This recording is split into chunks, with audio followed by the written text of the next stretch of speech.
Good evening. Welcome to Inside City Hall for Thursday, September 11th, 2025. I'm Errol Lewis. Nearly a quarter century after the attacks of September 11th, loved ones of victims are still in pain, remembering those that they lost. Our Nurulene Khawaja leads us off tonight with more on the memorial ceremony in Lower Manhattan this morning. A somber tradition, marking the times each of the planes crashed and when the towers fell, and the reading of the names of the victims. Elizabeth Ann Farmer. By some family members of the nearly 3,000 people lost in the attacks on September 11th, 2001. My aunt, Brooke Alexandra Jackman. My Aunt Brooke was only 23 when she died. She has now spent more birthdays in heaven than on earth. Honoring their loved ones as they do every year. Another year passes, but it doesn't make it any easier. After 24 years, the pain for some still feels raw. There were so many memories from that day, but we all were united in grief and senseless pain, carrying around our reprinted pictures, desperately hoping to find the loved ones alive. It's unbearable for some. We love you.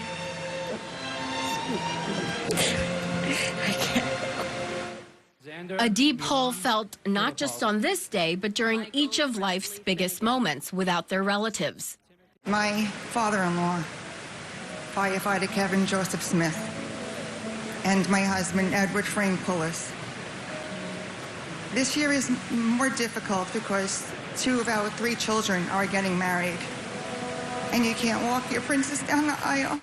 Various dignitaries among the mourners here, including former mayors Michael Bloomberg and Rudy Giuliani, as some loved ones of victims remembered happier times. Uncle Christopher, you wasn't just my uncle, you was a brother to me. Us being 6 years apart, you definitely treated me like your little sister. You joked around, messed with me, broke my Barbie dolls. Young and old, including a generation of New Yorkers born after 9/11, still with a bond they feel with lost family members they never met. I hope to be just like you when I grow up. Grandpa Eddie, I love you and miss you. This is your grandson Dominic signing off. Your grandchildren who haven't met you talk about you like you're in the other room. My grandfather, firefighter Robert James Crawford, who will forever be our hero. I'm angry you were taken from us, but I beam with pride at the hero that you are. We miss you every day, and we will never forget. The struggle continues with people dying of 9/11-related illnesses every year. There are around 140,000 people enrolled in the World Trade Center health program, and the CDC says of that number, around 44,000 of them have 9/11-related cancers. Nurulene Khawaja, New York 1. As usual, Mayor Adams and former Governor Andrew Cuomo attended the 9/11 anniversary ceremony, but they also happen to be running for mayor this year.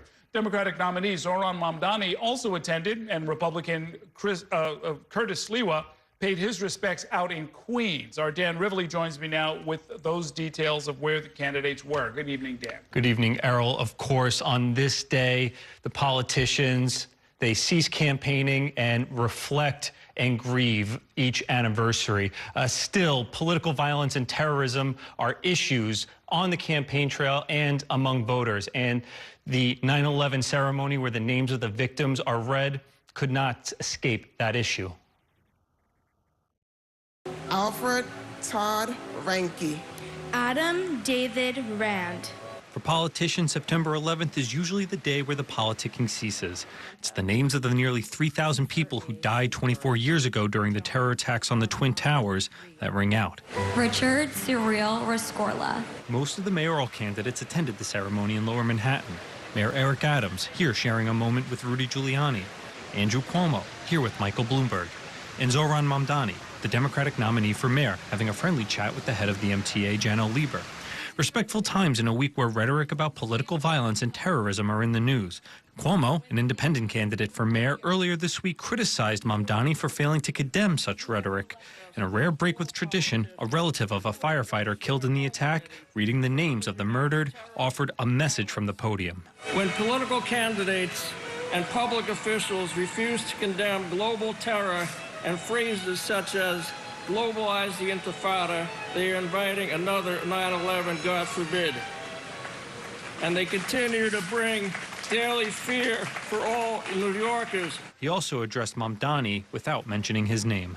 We need all political candidates, including every single potential future mayor, and you know who I'm talking about, of this great city, to speak out against terror and unite as freedom-loving New Yorkers. Mamdani had already left when the remark was made. His campaign did not return requests for comment. Mamdani has said that he would discourage the use of the phrase globalize the Intifada, a slogan from the anti-Zionism movement. That distance between what some intend and what others hear is a bridge that is too far. And it is why I have not used the phrase, and it is why I discourage its use. Meanwhile, Republican Curtis Sliwa, here in his signature red beret, honored the anniversary in the Rockaways in Queens. And another name that voters will see on the ballot, Jim Walden. He's an attorney who had launched an independent bid for mayor and then dropped it. He's been trying to get his name off the ballot in the hopes of consolidating the vote against Zoran Mamdani, but Walden was in court arguing his case before a judge on why his name should be removed from the ballot, but he was unsuccessful. Errol? To a certain extent, the presence of the political leaders is symbolic, right? There's no political fight going on right now around, say, getting funding for the World Trade Center health program or anything like that.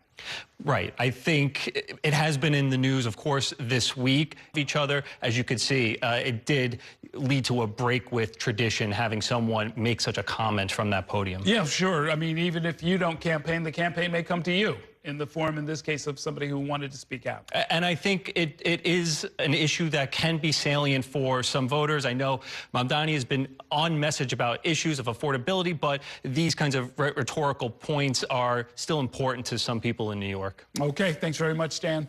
Meanwhile, on the campaign trail tonight, a source has told New York One that during a closed-door meeting with business leaders yesterday, Mayor Adams said that he will consider dropping out of the race in the coming weeks if it's in the best interest of the city.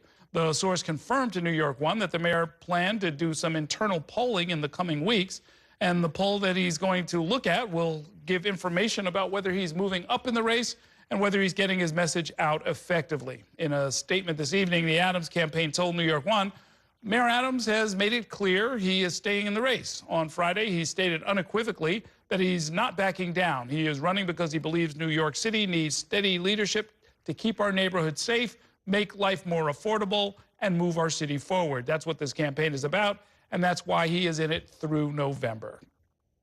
Later on in tonight's show, I'll be joined by the president of the Uniformed Firefighters Association and a lawyer for the Victims' Compensation Fund. Right now, though, we're going to take a short break. When we come back, a manhunt continues for the gunman who shot and killed conservative activist Charlie Kirk at a campus in Utah yesterday. Those details are straight ahead. Stay with us.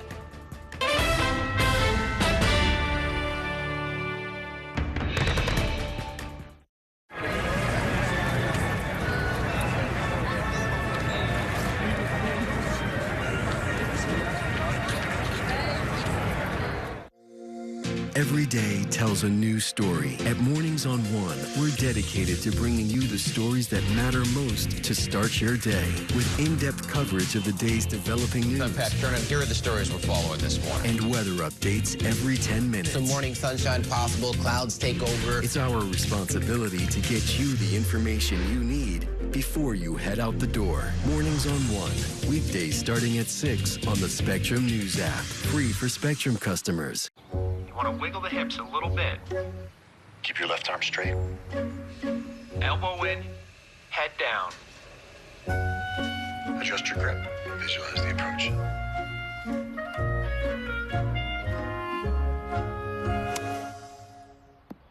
That was good. Next time we'll go out on a real course. Next time? It's all about connecting with the fastest wireless speeds from Spectrum. And internet customers get one mobile line included for 1 year. I'm Sandra, this is Jorge, and we were adopted in 2019. I remember when they first came to us, Michael was already a teenager. The whole cliche of, they're so lucky to have you guys, and it's the other way around. They have changed our family for the better. They chose to love us. They didn't have to. They chose us. Family. Learn about adopting a teen from foster care. You can't imagine the reward. Visit adoptuskids.org. And that's a look at some of what's in the papers this morning. You're done with the sports section. Today's story is about the latest chapter for a beloved local business. It's a beautiful day with temperatures in the 60s, but showers are expected in the next hour. In a city that's always on the go, it's important to stop to hear the stories that connect us. The news that matters to New Yorkers. That's what brings us together. That's Mornings on One. Weekdays starting at 6. Exclusively on Spectrum.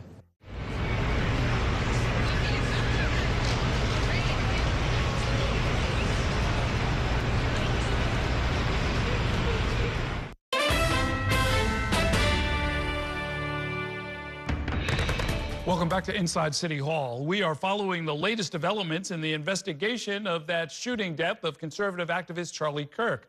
The FBI has released photos of a man that they are calling a person of interest in the case, and they're turning to the public for help. Our Ayanna Harry joins me now with the latest. Good evening, Ayanna. He blended in with the college students. Errol, that's how the FBI believes the shooter in the murder of Charlie Kirk was able to slip away. Tonight, we have 2 new images of the person they are now looking for. Is on top of the building on the far north side, just east of the library, wearing jeans, black shirt, black vest. Tonight, an active manhunt underway after the FBI released these images of a person of interest in the killing of conservative activist Charlie Kirk. New video shows federal investigators searching north of Utah Valley University Thursday. It's thought the suspect might have fled into the neighborhood after jumping off the building right after what's believed to have been a politically motivated assassination. The suspect blended in well with a college institution. The FBI is now offering a $100,000 reward for information that leads to the identification and arrest of the shooter. Utah Public Safety Commissioner Bo Mason adding, "We are confident in our abilities to track that individual. If we're unsuccessful in identifying them immediately, we will reach out for the public's help." While the gunman remains at large, investigators have recovered key evidence, including the weapon they believe was used in the Wednesday afternoon shooting. It is a high-powered bolt-action rifle. The FBI says it recovered video evidence as well. Investigators have also collected footwear impression, a palm print, and forearm imprints for analysis. So far, the Utah Department of Public Safety has received over 200 tips, and they are asking for even more, telling the public in a statement this evening, no tip is too small. Errol. Well, it'll probably help if they give us a little bit more, show us the gun or, tell us what kind of gun it was. And, I mean, it might jog somebody's memory, right? Yeah, local and federal investigators have been extremely conservative so far with the amount of information that they have released.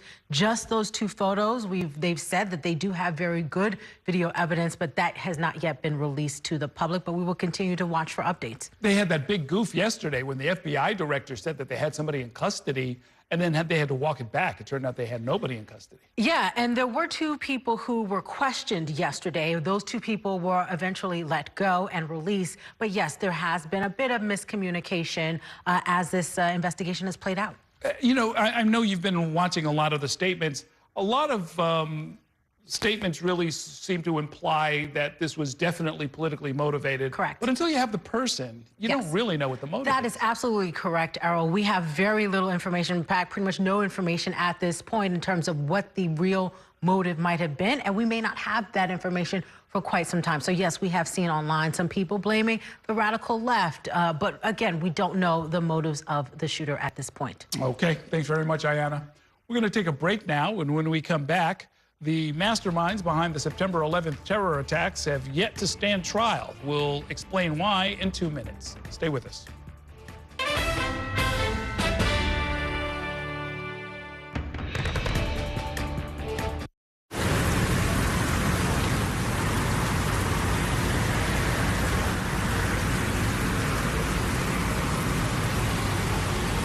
This election year is all about New York City. There are 51 council seats up for grabs, races for our next city comptroller and the next public advocate. Plus, an unprecedented race for mayor. That puts the power in your hands to decide who will run our city. Our team of political experts will be covering every angle of this election to keep you informed on how it could affect you, so you can feel confident with your decision at the polls. Stay with Spectrum News New York 1 for Decision 2025, exclusively on Spectrum. Okay, why Lucas should have a phone. 1, you can always get in touch with me. 2, think of all the new photos I can send you. Get to the money. Plus, with Spectrum Internet, we get 1 unlimited mobile line included for a year. I even used the Spectrum Savings Calculator. And you know what it said? Savings. That was actually pretty good. He's impressive. Internet customers get 1 mobile line included for 1 year. From Spectrum. Mom was always organized, but she started forgetting to pay her bills on time. And she'd buy the same gifts over and over. Telling the girls about my Alzheimer's diagnosis was really hard. At first, we had our cries, but then we were like, okay, let's make a plan. Early detection gave us time to adapt together. It's so important for you to think about what you can do and making the most of what you have. If you or your family are noticing changes, it could be Alzheimer's. Talk about seeing a doctor together. From my time growing up in Queens watching New York 1 to my time reporting here, I've seen how quickly a story can change. At News All Day, we bring you the news as it's happening, from around the boroughs to local government to your neighborhood. Because our city never stops moving. 3, 2, 1. Hi, I'm Shannon Ferry with the day's developing stories. But first, stay up to date and informed with News All Day, weekdays from noon to 4.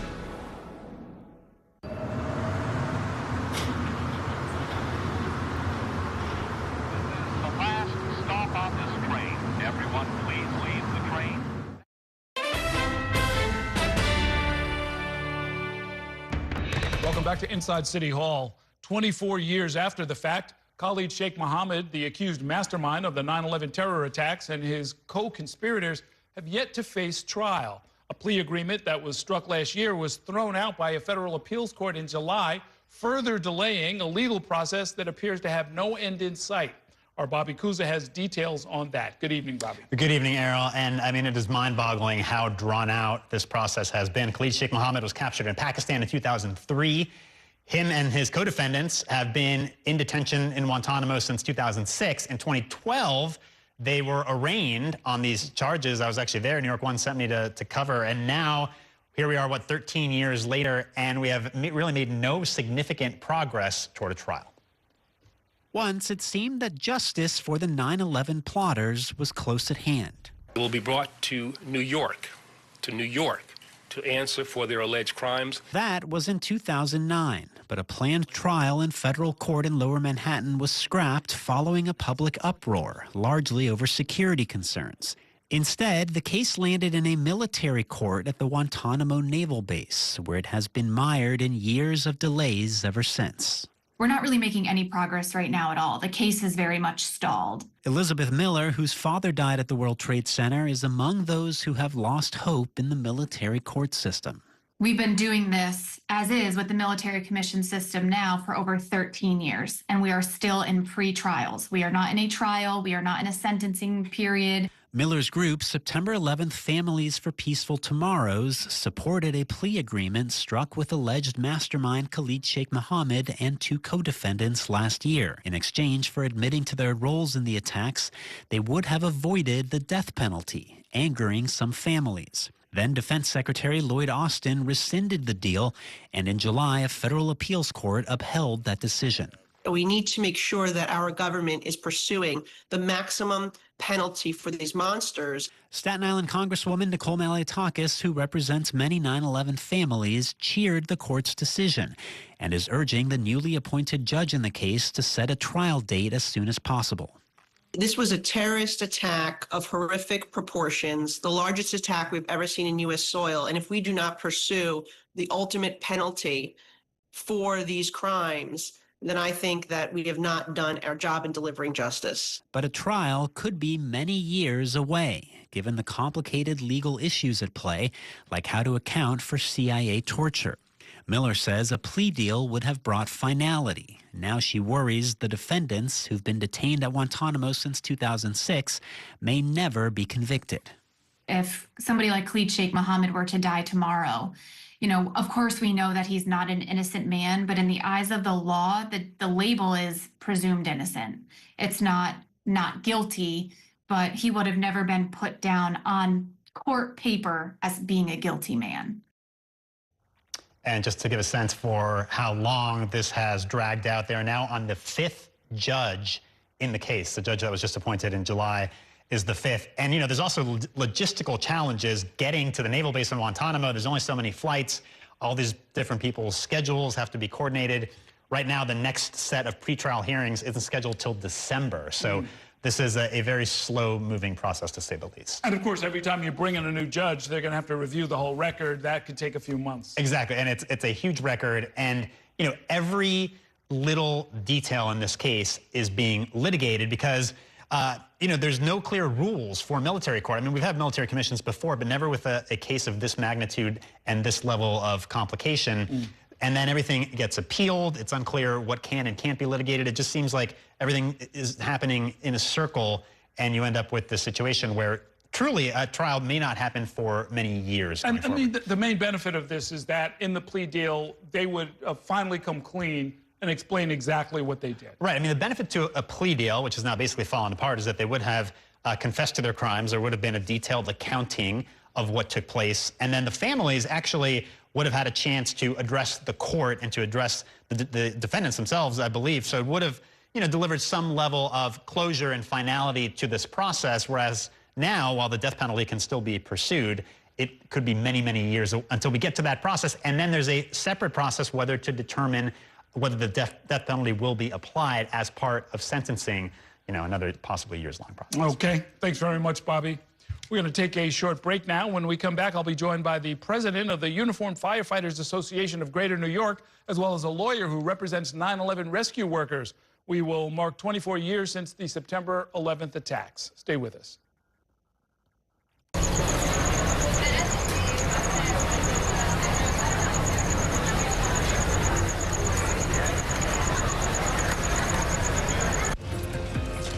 My time at New York One has shown me that in the city that never sleeps, the news never stops. So as the day winds down, turn to the rush hour. Good afternoon, I'm Monica Burke. To catch up on the stories that matter across the 5 boroughs, with in-depth interviews from the city's newsmakers, plus the latest forecast.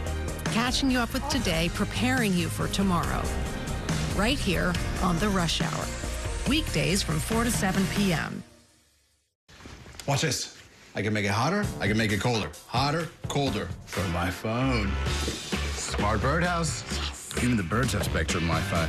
Who likes treats? You do. That's right, yes you do. Very impressive, son. And one more. Nice. Can I change colors? Launch party mode. Yeah. It's all about connecting with the fastest, most reliable internet from Spectrum. I'm Chris Jakovic. I served in the United States Air Force and I deployed 3 times. So in 2017, I was serving as an Air Force First Sergeant. Our motto in that role is my job is people, everyone is my business. But unfortunately in that year, I would lose my own brother, Lance Corporal Adam Jakovic, to suicide. The majority of veteran suicides are from guns. I store my weapons securely, not only for myself, but for my family. My service never stops. At Spectrum Noticias, we recognize that our New York City community is vibrant and diverse. Spectrum Noticias delivers balanced coverage of the stories that matter in our communities and across the country. Our journalists are based in the neighborhoods we cover, ensuring you get in-depth reporting on what's happening in the places we call home. So join us at Spectrum Noticias. We're always on, always there for you. Now available on your TV. Check your local listings. Also available on the Spectrum News app.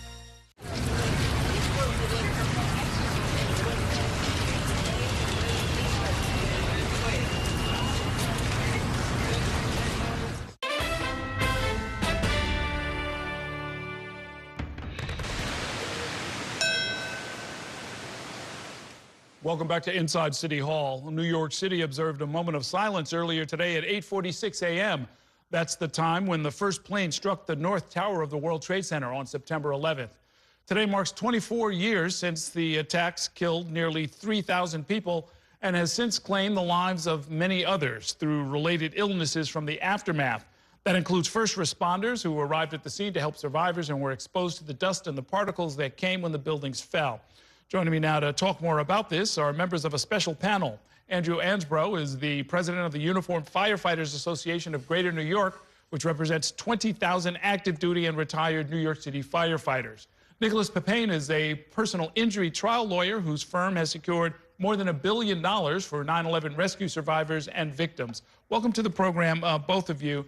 And if you could tell us where you were on 9/11. You and family members were right there in the thick of it. Absolutely. Thank you for having me on today, by the way. 9/11 happened about a month after I was out of the FDNY Academy. I was assigned up to 58 Engine in Harlem, and although there were several fires, they were all my days off. On the morning of 9/11, I was getting off a 24-hour shift, and the call came in after the second tower was hit, and 58 Engine rode down to the Trade Center. We made it as far as the lobby of the Marriott Hotel. My lieutenant went to the command post and spoke to the two chiefs to get our assignment. And there was a significant amount of time as they were sending other companies upstairs. But eventually the South Tower came crashing down onto the Marriott. Myself and a few other guys got outside. My lieutenant, unfortunately, was trapped. Lieutenant Bobby Nagel. He was trapped in the elevator bay with a few chiefs. And members of my company spent about 45 minutes trying to get him out, as well as other members. And then when the North Tower started coming down, he told them to run for it. And unfortunately, he never survived. We never found anything of him. But the members that worked on getting him out, they did survive that day. And, you know, we spent the next 3 weeks trying to find his body and bring him home to his wife. I saw his wife earlier today. We have a mass every year with her. And we tied a rope off to him when he was alive, and we followed the rope for 3 weeks. And there was a hole opened up in the lobby of the Marriott when we finally dug it out, and he was, you know, knocked into the sub-basement, and we never found our lieutenant or the two chiefs he was with. Wow, wow. Now, the FDNY released numbers today, increasing the official number of casualties, and yes. I assume that that's just reflecting some of the diseases that struck some of the firefighters later on. Yes, so on September 11th, we lost 343 firefighters in a little over an hour. In the 24 years since 9/11, there are 409 firefighters that have passed from 9/11 related illnesses. We've lost another 39 in the last year. We're approximately losing 3 a month to 9/11 related illnesses. There's a firefighter right now in hospice. There's 100 or so firefighters that are receiving advanced cancer care.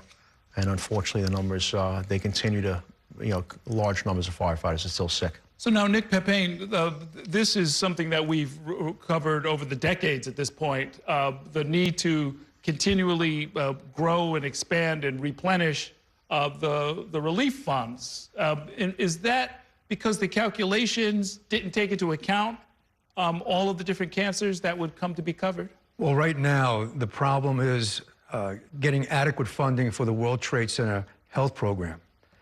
You have over 140,000 first responders and survivors, those that work, lived, went to school in the exposure zone, lower Manhattan, who were exposed to the toxins not just for days or weeks, but for months following the attacks. And right now, there's a shortage of funds. Yes, there was an underestimation as far as how devastating the aftermath would be in terms of 9/11 related injuries. You have over 50,000 first responders and civilians who have contracted a 9/11 related cancer. And the numbers, you know, are just multiplying as time goes on because these are latent type illnesses.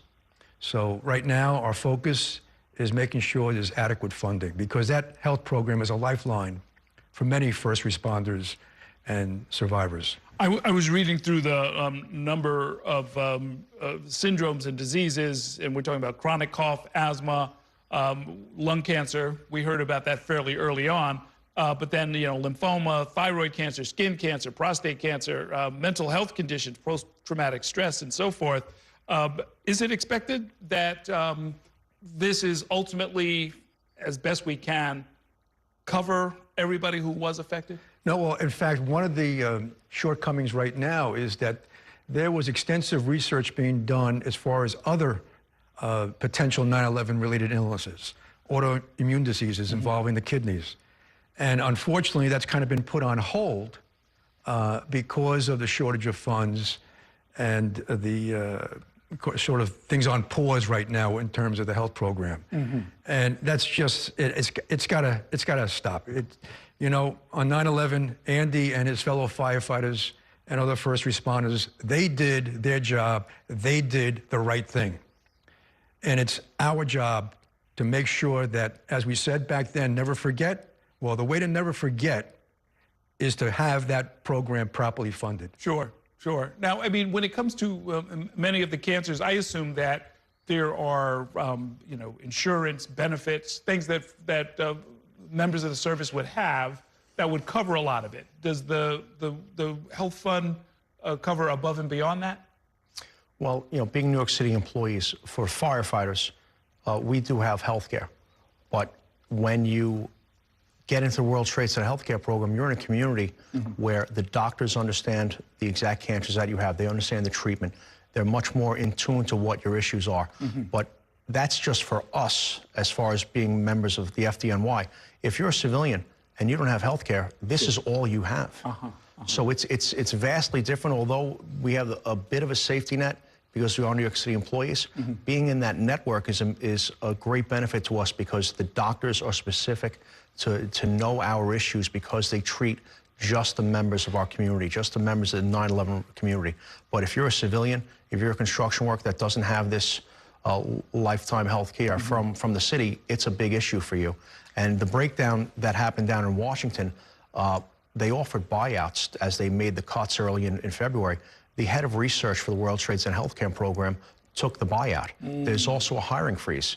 There is no head of research right now. So as you know, Nick said, we're looking at neuropathies, we're looking at autoimmune disease, we're looking at cardiac diseases, but there is no head of research to conduct the research or write the grants for the research to see to it that people that have ongoing illnesses that the 9/11 community believes should be covered, that connection can't be made. So there are people that can't get the diseases can't get certified, even though we believe the numbers are there to see to it that they should be included. That is shocking. I would think that there'd be some way, given the billions of dollars that we're talking about, to sort of manage it in such a way, to, I don't know, invest it, grow it, make sure that it would be extended almost in perpetuity. Quite simply, Congress has to step up and do the right thing and show they haven't forgotten. Okay, we'll leave it there for now. Absolutely. Today, every politician in America is putting on their Facebook page, never forget. We're going to go around and make sure that when the bill comes up, we're going to try to get the bill into a funding package, that we're going to hold them to it, that they never forget that the American people expect them to care for those people that were injured due to long-term effects of being around ground zero. And funding and staffing the research is especially important. Actually, thank you so much for coming in. Great talking with the both of you. Let's take a short break now. When we come back, I'll be joined by Lieutenant Governor Antonio Delgado to talk about his opposition to 2 proposed pipeline projects here in New York. Stay with us.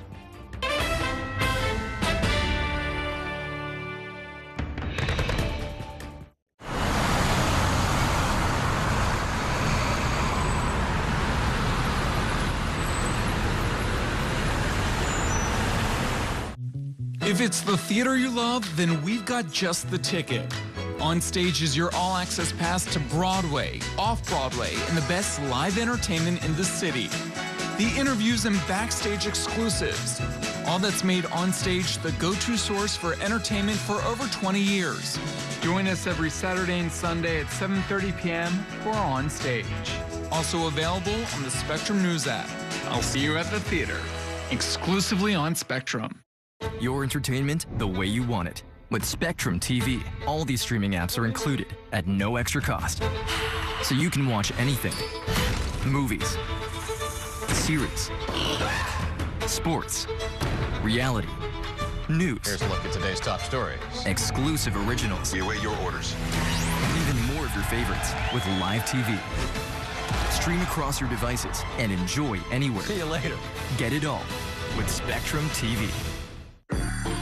I'm an ex-drug dealer, and I'll be your sub today.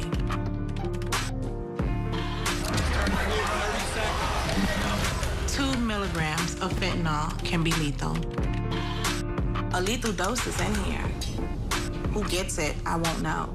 It's cheap, it's potent, and it's profitable. The sad reality is fentanyl is being mixed into everything now. More kitchen now. My father was a New York City firefighter. My mission, like his, is to serve New Yorkers in a city that doesn't stop when the sun goes down. Being with New York One since the beginning, I'm now honored to join you even earlier each weeknight. Starting at 8 with New York Tonight, we'll explore the latest news developments, followed by New York One at 10 to wrap up your day. So join me each weeknight starting at 8 right here on New York One.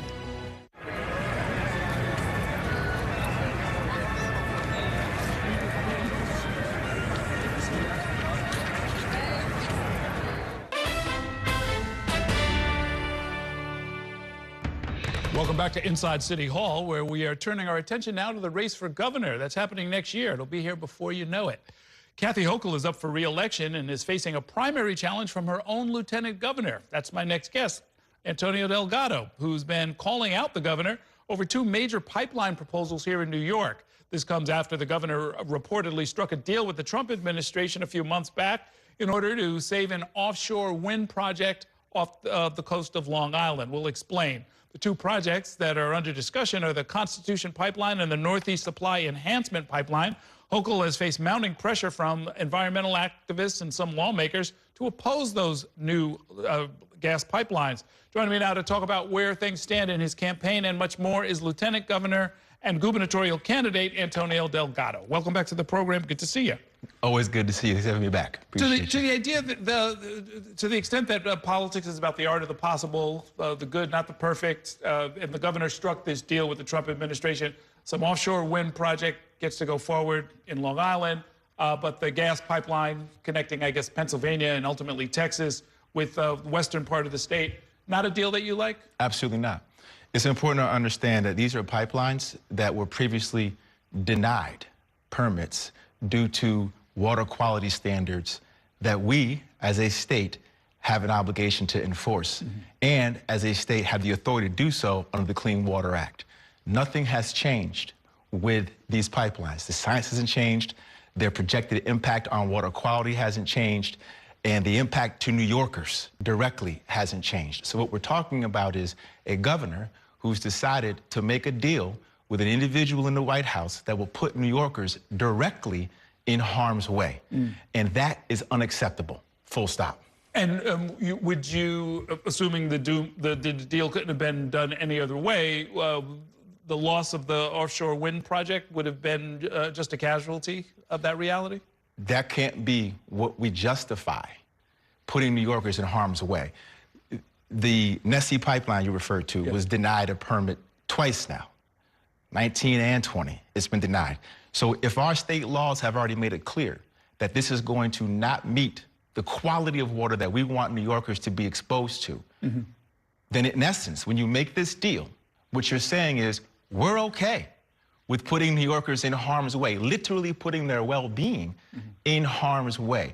And not only are you doing that from a health and wellness standpoint, but the cost of energy, the amount of money that New Yorkers will have to put in to account for this extension of these pipelines, by estimates of 3 to 5% increase in utility bills. So not only is it going to hurt them physically, potentially, but it's also going to hurt New Yorkers economically. So yeah, it is deeply problematic, and it feels a lot more like political theater than anything of substance for the people. Keep in mind, New York is a leader in climate. The CLCPA is a nation-leading climate law. The notion that we would have a governor that would make this kind of deal, that will put New Yorkers in harm's way and is totally at odds with our climate goals and would increase energy bills, what do we have to show for it? I saw that you signed a petition urging the governor to undo the deal in effect. And I think I know the answer to this, but I do have to ask it. You have her phone number. Have you called her up just to talk about it? I haven't talked to her about this particular issue. We have a lot of disagreements on a lot of different issues at this point. And who I talk to now more than ever is the people, to elevate their voices and where they view this issue going. And where this issue, and what I've heard from folks all across this state, be it downstate or be it in the southern tier or be it in the Hudson Valley, no matter where you go across this state, folks do not want frack gas being expanded across New York. There was a fight decades ago to ban fracking. And now here we are decades later with a governor of New York who appears willing to sell that fight out. And that is a problem. And I stand with all New Yorkers who understand that we can be better. Okay. How's the campaign going? Outstanding. I was just out in Syracuse this week where I received the endorsement of Citizen Action, a grassroots, people-powered organization that is dedicated to making sure that we have a government that works for the people and not for profits, that we have a government that's committed to really tackling economic inequality and making sure that we put public goods ahead of private greed. To me, to have that kind of support is emblematic of the fact that our message is getting out there. We're connecting with people. I did a meet and greet that same day, heard from folks who are struggling when it comes to housing, food insecurity, health care. They want and they deserve more, Errol. Much of what we're seeing in the race for mayor and in selected other races that are being looked at really all around the country is people who are at wit's end with the status quo, that they just want something different and they're looking elsewhere. Right. You sound like you want to be their candidate, those people. I believe that for a very, very long time, this status quo has been broken. Right here in New York, 1 in 5 kids are living in poverty, half those kids in deep poverty. 2 out of 5 households all across New York can't afford basic necessities, and yet we have the largest wealth inequality gap in the country of any state. A $254 billion budget, the 3rd largest economy in the country, the 9th in the world if we were an independent nation, and the question remains, where is the money going? To the top 1% and the big corporations. That's where it's going. People are going hungry, they're hurting, and they don't want elected officials who call themselves for the people, who seem more interested in taking money from the powerful to keep themselves in power at the expense of the very people who gave them power in the first place. So yes, I very much intend to be the people's champion in this moment. What's the most transformative measure that you think would help close the inequality gap within New York? And by that, I mean economic inequality. I think there's 3 main issues that we need to center ourselves around: housing, healthcare, and wages. From a housing standpoint, we got to get beyond this idea of just giving tax credits to developers and hoping that it somehow will work itself out. We need to stabilize rents all across this state, make it easier for localities to do that kind of work. We need a public developer that is committed to actually doing the work of building off-market, permanently affordable housing.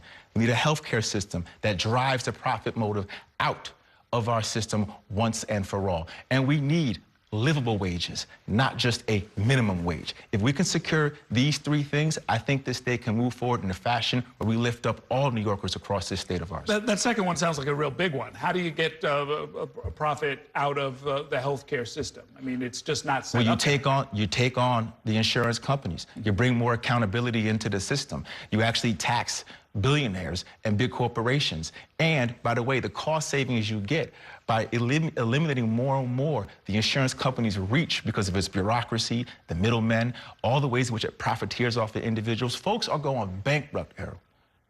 Bankrupt over their health care.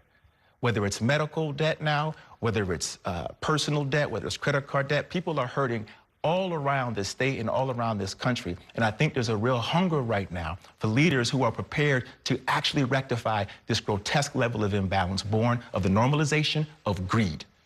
To the extent that you're campaigning all over the state, I know you're paying attention to some of the politics here in New York City. I'm wondering if you've endorsed anybody in the race for mayor. Oh, yes. I endorsed Mondami within 24 to 48 hours of him winning the primary. And do you know why? Because he's the Democratic nominee. It's simple. And I think it's quite notable that leaders all across this state, leaders of our Democratic Party, continue to keep the Democratic nominee at arm's length. The Democratic nominee, who, by the way, won in the first round by a significant margin. The Democratic nominee, who, by the way, pulled in more voters between 18 and 34 than any other prior nominee. The Democratic nominee who actually inspired young people to come out who've never voted for. And so if we're talking about the threat that we see coming out of Washington, and we're trying to build a coalition of the willing, who are we to have purity tests for who wants to jump into this fight and fight for all New Yorkers. And those of us who consider ourselves for the people, who are moral agents dedicated to fighting and lifting up the cause of justice in the face of the immorality coming out of Washington, need to push all that nonsense aside and do the work of building a broad-based coalition to fight and fight for all of us. When, I guess maybe it's premature, but since you raised the issue, if after next year's primary you were not the nominee, will you support the nominee? Of course, as a Democratic nominee, but I'm going to win, Errol, and that's the point. The point is you put your work in and you fight for the people, and then the best person will win. I believe we have a really strong chance here to do something, not just me, but the people of New York, to do something. This is a movement that is about issues. This is a movement that is about correcting the imbalance that has persisted on Democrats' watch. This is a blue state, Errol, and people are hurting in this state. People are economically disadvantaged in a blue state, and we have to have more accountability.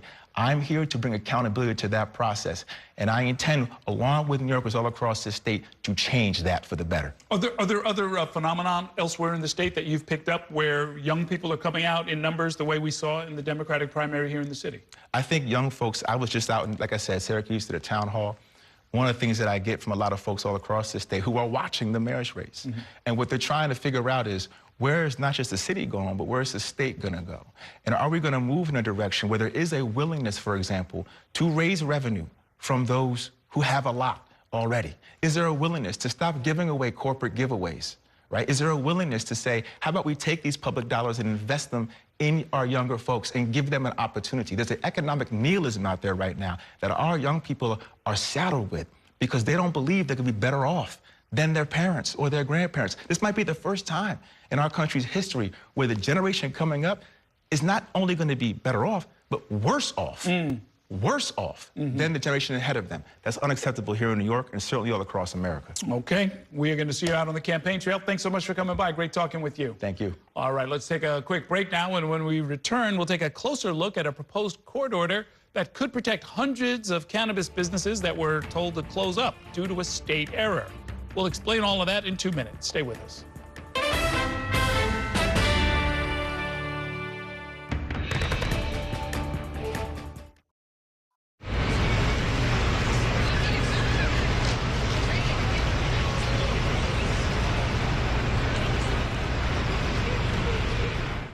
Here's the deal. People need a place to explore national issues that have an impact on their community. To understand those issues better, we're bringing together our team of local political journalists from across the country to break down what's happening. So join us every week to catch up on the key stories making a big difference across the nation and in your local community. Watch The Big Deal with Errol Lewis Friday nights at 9 on Spectrum News New York 1. Available on all of your favorite devices exclusively on Spectrum. My name is Gail, and we are in my showroom for Floor's Fire Design House. Getting Spectrum set up for my business was extremely smooth. They had it set up within an hour, and I was online and ready to go and run my business. Spectrum helps me stay online. You know, I have to be able to be online at 5 a.m. when the market's open. Without Spectrum, it wouldn't be possible. Get up to 4 months free when you bundle award-winning internet. Visit spectrum.com/business to learn more.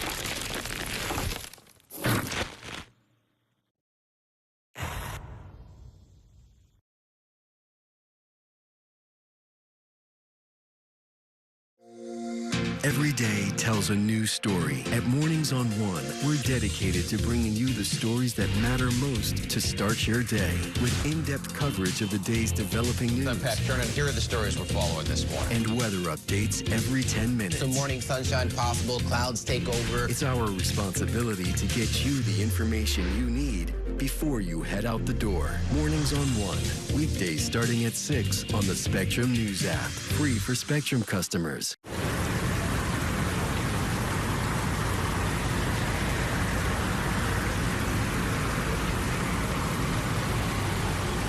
This election year is all about New York City. There are 51 council seats up for grabs, races for our next city comptroller and the next public advocate. Plus, an unprecedented race for mayor. That puts the power in your hands to decide who will run our city. Our team of political experts will be covering every angle of this election to keep you informed on how it could affect you, so you can feel confident with your decision at the polls. Stay with Spectrum News New York 1 for Decision 2025, exclusively on Spectrum.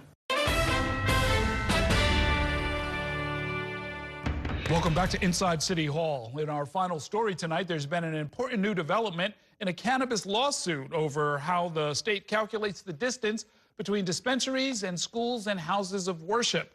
A new order filed in the case yesterday could give hundreds of licensed cannabis retailers until February to renew their licenses and remain open. The State Office of Cannabis Management agreed to the terms of the order, which is expected to be signed by a judge in the next few days. Upstate political reporter Kate Lisa has been following this issue and joins us now from inside the Capitol. Good evening, Kate. Good evening, Errol. So if this order is signed, up to 200 dispensaries that are impacted by this change will have until February 15th of 2026 to renew their license or to open their store. And OCM's current school proximity guidelines will stay in place until at least then. And state lawmakers who lead cannabis policy told me that they are having active conversations about bill language to fix this issue and that they do expect to draft that legislation in the coming weeks. And they also tell me that they're confident that they can pass this measure at the beginning of session and certainly before that mid-February deadline. And a judge is expected to be assigned to this case tomorrow, and he could sign the order tomorrow or at least by early next week. If signed, it would allow affected licensees to stay open until the legislature takes action. And the state agreed to this order with attorney Jorge Luis Vasquez, who represents a dozen dispensaries in the city that sued the state over this issue. And this injunction would apply to all cannabis dispensary owners who are notified that the location of their store currently violates state law. Osford Orduna, who owns the Cannabis Place dispensary in Queens, has led the litigation effort and says the order will allow him to renew his license that will expire next month. While we do feel a slight measure of assurance and relief today, the reality is, there is still a lot of things that are hanging over our heads, and we're still in a very precarious position and situation. And so it's imperative that the governor's office and the legislature take action to correct this. And if it's signed, this order will be a small win for affected dispensary owners, but it's just the beginning of this legal battle. The dozen petitioners are fighting to be permanently grandfathered in under OCM's proximity guidelines that were first adopted in 2022. Current state cannabis law does not allow growers, processors, or anyone else in the supply chain to sell products to dispensaries without a valid license. Senate Subcommittee on Cannabis Chair Jeremy Cooney says that there's active talks going on with Governor Kathy Hochul's office and legislative leaders about how to fix the law and the terms to grandfather existing licensees and applicants under the old rules. He expects legislation will be introduced within the month, and let's listen to what he had to say about that. I'm fully on board with working with OCM, the governor's office, the Senate majority, the Assembly majority to come up with a solution. We got to figure out, we cannot leave these people out to dry. No. We have got to fix this. And there's also been some confusion about this. Attorneys say that this order, if it's signed, will apply to any person with a retail license who is impacted by this change, regardless of when they were notified by the state. And OCM Acting Executive Director Felicia A.B. Reed did say at a Cannabis Control Board meeting earlier this week that a total of 200 businesses and applicants were impacted by this. And in an interesting twist, OCM tried to walk back and claim that it was only 152 businesses that the State Office of Cannabis Management did notify in late July, but Senator Cooney did confirm that he has also heard that it's at least 200 businesses that are impacted by this. Errol.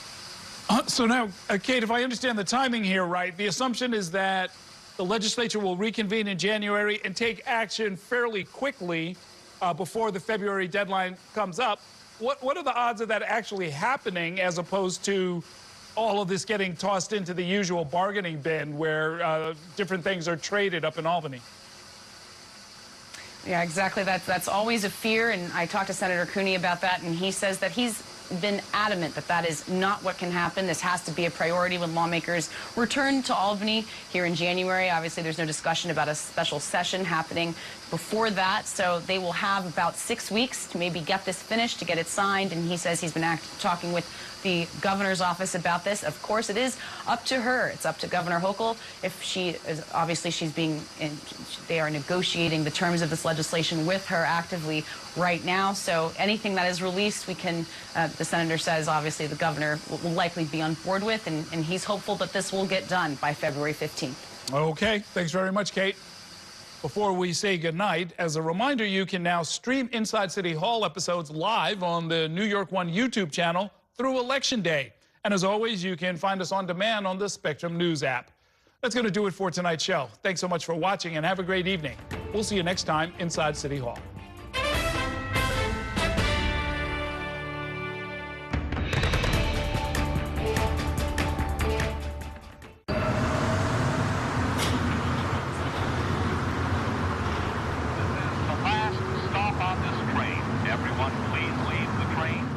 And that's a look at some of what's in the papers this morning. You done with the sports section? Today's story is about the latest chapter for a beloved local business. It's a beautiful day with temperatures in the 60s, but showers are expected in the next hour. In a city that's always on the go, it's important to stop to hear the stories that connect us. The news that matters to New Yorkers. That's what brings us together. That's Mornings on One. Weekdays starting at 6. Exclusively on Spectrum. My name is Gail, and we are in my showroom for Florist Fire Design House. We are a full production wedding and event company that focuses on florals. Getting Spectrum set up for my business was extremely smooth. They were here the same day, had it set up within an hour, and I was online and ready to go and run my business. You know, I have to be able to be online at 5 a.m. when the market's open. And if I'm contacting a merchant via email or placing an order online, without Spectrum, it wouldn't be possible. One more row. Spectrum is reliable, they're committed, they're fast, and they really take care of me as a business owner. Last year, when the really bad hurricane came through, our internet stayed the entire time. One of the businesses down the street, she was like, wait a minute, how are you still online? And I was like, Spectrum, baby. You gotta get Spectrum. Get award-winning internet for your business. Up to 4 months free when bundled. Visit spectrum.com/business to learn more. This election year is all about New York City. There are 51 council seats up for grabs, races for our next city comptroller and the next public advocate. Plus, an unprecedented race for mayor. That puts the power in your hands to decide who will run our city. Our team of political experts will be covering every angle of this election to keep you informed on how it could affect you, so you can feel confident with your decision at the polls. Stay with Spectrum News New York One for Decision 2025, exclusively on Spectrum.